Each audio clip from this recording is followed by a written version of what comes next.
ఆప్కి అదాలత్లో Madhya Pradesh chief minister Shivraj Singh Chauhan మీదున్న తర్వాత ఆరోపణ, ఈయన అందరినీ బెదిరిస్తున్నారు అని. శివరాజ్ గారు, నేను చాలా సంవత్సరాలుగా చూస్తున్నాను. మీరు మాట్లాడే పద్ధతి చాలా బాగుంటుంది. ప్రజలతో మాట్లాడేప్పుడు ఎంతో ఆప్యాయతగా, ప్రేమగా మాట్లాడతారు. కానీ ఈ మధ్య మీ మాటలు వింటుంటే మీరు ఎలా మాట్లాడుతున్నారంటే 10 అడుగులు కింద దించుతానంటున్నారు. మీ ఇంటిని నేలపాలు చేసి మైదానంగా మార్చేస్తానంటున్నారు. మీరు క్రష్ చేస్తానని అంటున్నారు, నలిపి పారేస్తానని అంటున్నారు. ఎవరిని? చూడండి, సీఎంగా నేనేమి ఇప్పుడు అవ్వలేదు. 2005 నుంచే నేను సీఎంగానే ఉన్నాను.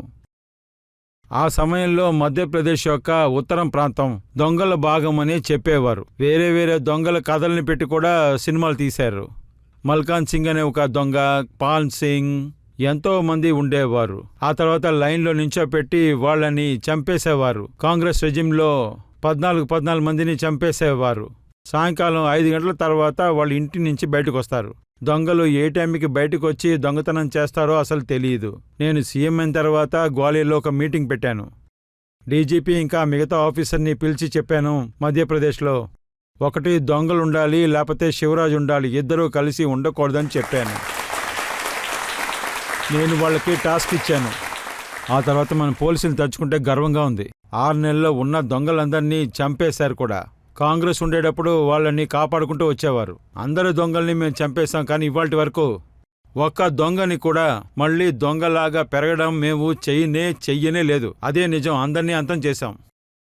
రెండో విషయం, మధ్యప్రదేశ్లో ఒక కాలంలో దిగ్విజయ్ సింగ్ రాజ్యం ఉండేది. నక్సల్ సిట్టింగ్ మంత్రి స్వర్గానికి వెళ్లిన నికీరామ్ కావేరి మెడని నరికేశారు. అలాంటి నక్సలిజం ఉండేది.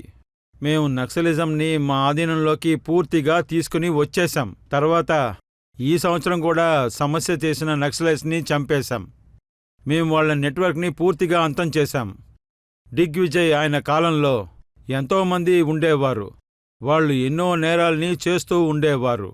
ఆయుధాలని ఉపయోగించారు, బాంబులు పెట్టారు. మేము సిమ్మీ నెట్వర్క్ని అంతం చేశాం.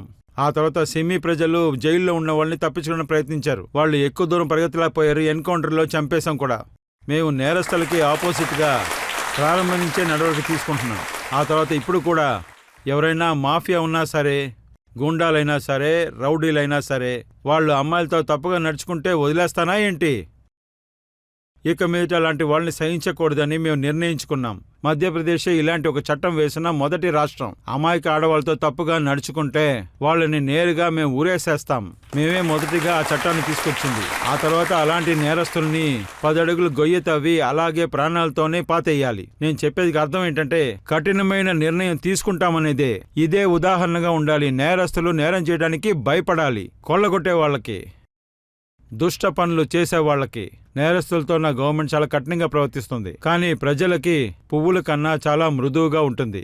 ఇదంతా ప్రజల కోసమే. కానీ ఈ మధ్య నేను చూస్తున్నాను, మీరు యోగి ఆదిత్యనాథ్ గారి ఐడియాని కాపీ కొట్టారు. ఇప్పుడు కూడా బుల్డోజర్ నడుపుతున్నారు. బాబా బుల్డోజర్ వస్తుందంటున్నారు. ఇలా చూడండి, మేము కఠినమైన నిర్ణయాన్ని ఎప్పటి నుంచి తీసుకుంటున్నామో మీకు చెప్పాం.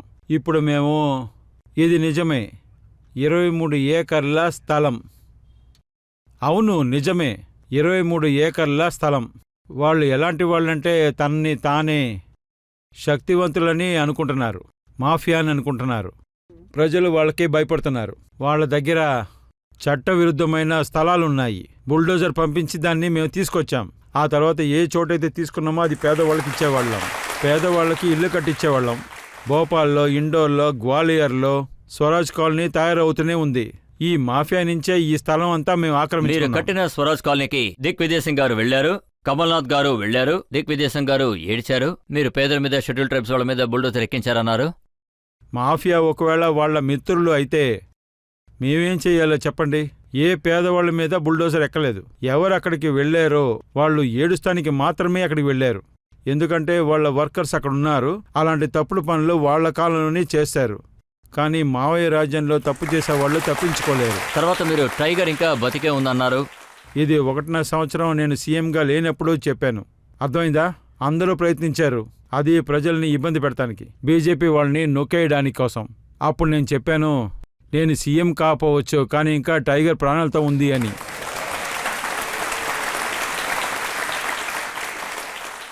మీ గురించి అపోజిషన్ పార్టీ వాళ్ళు ఏమనుకుంటున్నారో మీరు తెలుసుకోవడం చాలా ముఖ్యం. ప్రియాంక గాంధీ గారు మధ్యప్రదేశ్కి వెళ్లారు. ఆవిడ ఏమన్నారంటే 220 నెలలు రూల్ చేసిన తర్వాత శివరాజ్ సింగ్ చౌహాన్ గారు 225 మోసాలు చేశారన్నారు. నంబర్ కూడా బాగుంది. 220 ఇంకా 205. 205. మోసం చేశారా లేదా? వాళ్ళకి ఎన్ని రకాల మోసాలు చేశారో జ్ఞాపకం వస్తే ఈ మోసం, ఆ మోసం, భోజనం మోసం, నీళ్ల మోసం, లోపలికి వెళ్తే మోసం, బయటకు వస్తే మోసం, తర్వాత జర్నలిస్ట్ ఏ మోసం అని అడిగితే వాళ్ళు మీరే చదువుకోండి అని చెప్పారు. నిజం ఇదే. మనం దేన్ని ఎలా చూస్తున్నామో మనకి అది అలాగే తెలుస్తుంది. ఇప్పుడు ఇంతకుముందు కాంగ్రెస్ పరిపాలన జరిగినప్పుడు మోసం జరిగింది. కానీ ఇప్పుడు చూశారంటే 15 నెలలు వాళ్ళు రూల్ చేశారు. మధ్యప్రదేశ్ని ఏ పరిస్థితి తీసుకొచ్చారు నేను అడగాలనుకుంటున్నాను. వాళ్ళు మోసం గురించి మాట్లాడుతున్నారు. శివరాజ్ గారు, నేను మీకు ఒక ఉదాహరణ ఇస్తాను. ఆవిడ స్పెసిఫిక్ గా ఏమన్నారంటే, ప్రియాంక గాంధీ గారు ఒక లెటర్ పంపించారు. అందులో ఏమన్నారంటే, కాంట్రాక్టర్ హైకోర్టుకి లెటర్ రాసి అందులో 50% అడుగుతున్నారు అన్నారు. 50% కమిషన్ అడుగుతున్నారని అని రాశారు. మేము ఆ కాంట్రాక్ట్ని వెతుక్కుంటూ వెళ్ళాం, కానీ వాడు ఎక్కడికి వెళ్ళిపోయాడో తెలియట్లేదు. మేము వెతుకుతూనే ఉన్నాం. ఇదంతా ఎక్కడి నుంచి ఎక్కడ నేర్చుకున్నారో తెలియట్లేదు. కర్ణాటక చివర్లో ఇలా జరుగుతున్నాయని చెప్తున్నారు, కానీ ఎలాంటి ఆధారం లేదు. అందువల్ల ఇలా మాట్లాడే వాళ్ళకి సమాధానం ఇచ్చే తీరాలి. కమల్నాథ్ ఆయన చీఫ్ మినిస్టర్గా ఉన్నప్పుడు ఇన్కమ్ ట్యాక్స్ ఏడి రైడ్కి వెళ్లారు. 280 కోట్లు పట్టుకున్నారు. కమల్నాథ్ ఎవరికి దగ్గరగా ఉన్నారు? న్యూస్ పేపర్లో ఆయన గురించి కట్టింగ్స్ని ఒకసారి చూడండి. ఆ సమయం న్యూస్ చూడండి. బల్లపవన్ బ్రోకర్ల బల్లపవన్గా ఉండింది. బ్రోకర్ల స్థలంగా మార్చేశారు. లంచం, డబ్బులు ఇవ్వకుండా ఏ పని జరగదు. కరప్టెడ్ ఎస్పీ పవర్ ఉన్న దగ్గర నుంచి డబ్బుని వాళ్ళు వసూలు చేస్తారు. బల్లభవన్కి ప్రజలు రానే రారు. ప్రజల ప్రతినిధి రారు. బ్రోకర్లు అక్కడ కూర్చుని ఉంటారు. వాళ్లే డీలింగ్ చేస్తారు. మధ్యప్రదేశ్ని అంతం చేసే కార్యాన్ని వాళ్లే చేస్తూ ఉన్నారు. ఇంకా మోసం గురించి చెప్పాలంటే దానికి ఆపోజిట్గా ఈడీ విచారణ జరుగుతుంది. ఎవరి సొంత వాళ్ళు? ఏదైనా సమాధానం ఉందా? నేరం మోపటం ఈజీయే. ఆవిడ మిమ్మల్ని పే సీఎం అని అంటున్నారు. ఆవిడ అలా పోస్టర్ వేశారు. చూడండి, వాళ్ళ దగ్గర ఏమీ లేదు. చాలా బాధలో ఉన్నారు, టెన్షన్లో ఉన్నారు. ఇంతకుముందు కొంచెం నమ్మకం ఉండింది. మా రాజ్యాంగం వచ్చింది, అంతా సరైపోతుంది అనుకున్నాం. కానీ వాళ్ళకి దెబ్బ తగులుతూనే ఉంది. నోటికొచ్చింది వాళ్ళు మాట్లాడుతూనే ఉన్నారు. వాళ్ళు ఏం మాట్లాడుతున్నారో వాళ్ళకే అర్థం కావట్లేదు. వాళ్ళ మనుషులకే వాళ్ళ మీద నమ్మకం లేదు. వాళ్ళు 15 సంవత్సరాలు ఫ్రాడ్ చేశారంటే మీరు దాన్ని ఇన్వెస్టిగేట్ చేశారా? ఇన్వెస్టిగేషన్ జరుగుతూనే ఉంది. షిన్వాలా షించాయి కాంప్లెక్స్ అక్కడ పని చేయకుండానే కోట్ల ట్రాన్సాక్షన్ జరుగుతూనే ఉంది. దాంతో విచారణ కూడా జరుగుతూనే ఉంది.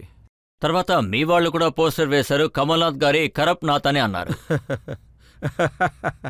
ఇప్పుడు ఎవరు ఎలాగో ప్రజలు అలాగే చేస్తారు కదా. కానీ మధ్యప్రదేశ్లో ఇంతకుముందు ఎలాంటి ఒక క్యాంపెయిన్ అసలు జరగలేదు. వాళ్ళు మిమ్మల్ని పేసీఎం అనడం, మీరు వాళ్ళని కరప్ట్ నాథ్ అనడం, ఒకరి మీద ఒకరు నిందలు వేస్తున్నారు, దొంగ అని అంటున్నారు. వాళ్లే ప్రారంభించారు. వాళ్ళు ఏం చేస్తున్నారో దానికి తగ్గట్టుగానే భారతీయ పార్టీ చేస్తుంది. మీ వాళ్ళు చెప్పేదేంటంటే 50-50 సగానికి సగం, ఇదే కమల్నాథ్ గారి వాటా.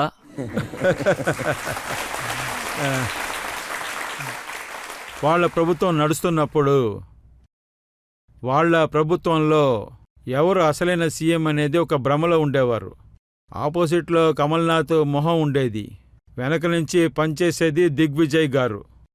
ప్రజలు చెప్తారు పోలి మొహమే కనిపిస్తుంది, నిజమైన మొహం కనిపించట్లేదని. అందుకనే ప్రజలు అలా చెప్పారు. చూడండి, వాళ్ళేమంటున్నారంటే వాళ్ళు ప్రభుత్వంలో ఉన్నప్పుడు వాళ్ళు ప్రజలకిచ్చిన మాటనే నిలబెట్టాను అంటున్నారు. 27 లక్షల రైతుల లోన్ని ఆవిడ ముఖ్యమంత్రి అయిన తర్వాత మాఫీ చేశానంటున్నారు. 9,000 కన్నా ఎక్కువ వాగ్దానాలే వాళ్లే ఇచ్చారు. ఆ తర్వాత వాళ్ళ వాగ్దానాలు ఏంటంటే 10 రోజుల లోపల. మీరు ఇవాళ చూడండి, ఆ వీడియోని అన్ని చోట్ల చూపించాను. రాహుల్ గాంధీ గారు ఏం చెప్పారంటే 10 రోజుల లోపల లెక్క పెడతారు. 1, 2, 3, 4, 5, 6, 7, 8, 9, 10 అని. 10 రోజుల్లో తగ్గింపు లేకపోతే సీఎంని మార్చేస్తానని. 15 నెలలైంది, రైతులకి మాఫీ అసలు చేయనేలేదు. కేవలం పనులని నెరవేర్చి లక్షల మంది రైతులని డీఫాల్ట్గా మార్చేశారు. మా అప్పు మాఫీ అవుతుందా లేదని ఆశతో ఉన్నారు. డబ్బు కట్టకపోతే డీఫాల్టర్ అయిపోతారు. వాళ్ల మీద వడ్డీ కూడా పెరిగింది. ఆ వడ్డీ భారాన్ని ఇప్పుడే నేను దింపాను. వాళ్ల పేరులో 2200 కోట్లు రైతుల్ని తగ్గించారు. రైతుల్ని మోసం చేశారు. కష్టపడే వాళ్ళని మోసం చేశారు. పనిలేని వాళ్ళకి 4000 ఇస్తా అన్నారు, కానీ 5 పైసలు కూడా ఇవ్వలేదు. సెల్ఫ్ హెల్ప్ గ్రూప్ అని చెప్పారు. మీకున్న అప్పంతా నేను తీరుస్తాను అన్నారు, కానీ ఏదీ చేయనేలేదు. వాళ్ళు ఒక్కొక్క పంటకి బోనస్ ఇస్తానని చెప్పారు. 9000 వాక్ ఇచ్చారు, కానీ ఏం చేయలేదు. వాళ్ళిచ్చిన ఒక్క వాక్ కూడా నెరవేర్చలేదు. కానీ వాళ్ళిచ్చిన ఆ వాకులను నెరవేర్చకుండా పోయినప్పుడు సింధి ఆయన వాకుని ఇమ్మని చెప్పారు. కానీ కమల్నాథ్ గారు ఆయన్ని ఎదిరించారు. ఏం చేయకపోతే మీరేం చేస్తారని అడిగారు. రోడ్డుకు వస్తారా అని అడిగారు. రోడ్డుకు వచ్చి ప్రభుత్వాన్ని దింపేశారు.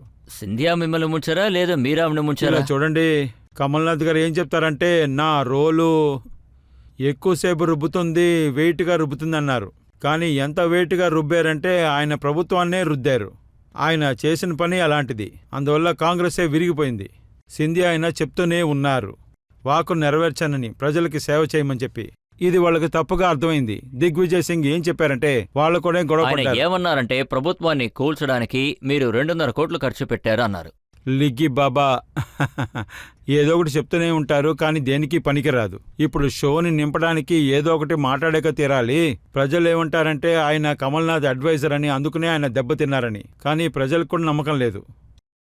పాలు వేడిగా ఉంటే దాన్ని ఊదిగా తాగుతారు. ఎముక ఒకసారే కాలుతుంది, మళ్ళీ కాలుతాయేంటి? మీరే చెప్పండి. ఆడియన్స్లో ఎవరైనా ప్రశ్న అడగాలనుకుంటున్నారా? మాకు తెలిసినంత వరకు సీఎం గారు ఎప్పుడూ బిజీగానే ఉంటారనుకుంటాం. ఈ బిజీ షెడ్యూల్లో కూడా మీరు ఇంత ఫిట్గా ఎలా ఉండగలుగుతున్నారు? ఆయన ఏమడుగుతున్నారంటే మీ మొహం ఇలా ఎర్రపడిన దానికి కారణం ఏంటి? నా మొహం ఎంత ఎర్రగా ఏమీ లేదు. కానీ ఇది మాత్రం నిజం. 24 గంటల్లో 18 గంటలు నేను పనిచేస్తాను. దానికి ఒక కారణం ఉంది. అదొకటి, నేను పనిచేసే ఆశ, శక్తి కూడా ఉంది. ఇలా చూడండి, మనలో ఏదైనా పనిచేయాలనే ఒక శక్తి ఉందనుకోండి, ఒంట్లోంచి రసాయనం అలాగే బయటకు వస్తూ ఉంటుంది. అది మీకు పనిచేసే శక్తినిస్తుంది. ఒకవేళ మీ మనసులో ఏదైనా తీర్మానం ఉండుంటే, వైష్ణవిదేవి 14 కిలోమీటర్లు నడిచి వెళ్లాలంటే చిన్నపిల్లలు కూడా ఎక్కగలరు. కానీ వీళ్ళు 2 కిలోమీటర్లు కూడా అసలు నడవలేరు. కానీ తీర్మానం ఉంటే శరీరం దానికి సాధగిస్తుంది. రెండవది, మీరు శరీరాన్ని ఆరోగ్యంగా ఉంచడానికి ఏదో ఒకటి చేసే తీరాలి. నేను పొద్దున్నే యోగా చేస్తాను, కొంచెం ధ్యానం చేస్తాను, ప్రాణాయామం చేస్తాను. చూడండి, శరీరం అనేది ఆద్యం కలు ధర్మ సాధనం. అన్ని ధర్మాల్ని అంగీకరించాలి. అందువల్ల శరీరం ఆరోగ్యంగా ఉండాలి. దీన్ని మనసులో పెట్టుకోవడం చాలా ముఖ్యం. నేను మీకు ఇంకొక విషయాన్ని చెప్తాను. నేను 3 విషయాల్ని ఫాలో చేస్తాను. మిత్ బుక్, రిత్ బుక్, తర్వాత హిత్ బుక్. మిత్ బుక్లో ఆకలి కన్నా కొంచెం తక్కువగా తినాలని. రిత్ బుక్ అంటే సీజన్లో కాసే కాయలు, పళ్ళు, కాయగూరలని తినాలని అర్థం. ఆ తర్వాత హిత్ బుక్ అంటే ఒంటికి కావాల్సిన ఆరోగ్యం కావాల్సిన తినాలి. ఒకవేళ సమోసా, కచోరీ తిన్నారంటే, పిజ్జా, బర్గర్ తిన్నారంటే ఫిట్గా ఉండలేరు. అందువల్ల దీన్నంతా నేను పాటిస్తాను. ఎవరెవరైతే ఫిట్గా ఉండాలని కోరుకుంటున్నారో వాళ్ళందరికీ మీరు ఒక మంచి విషయం చెప్పారు.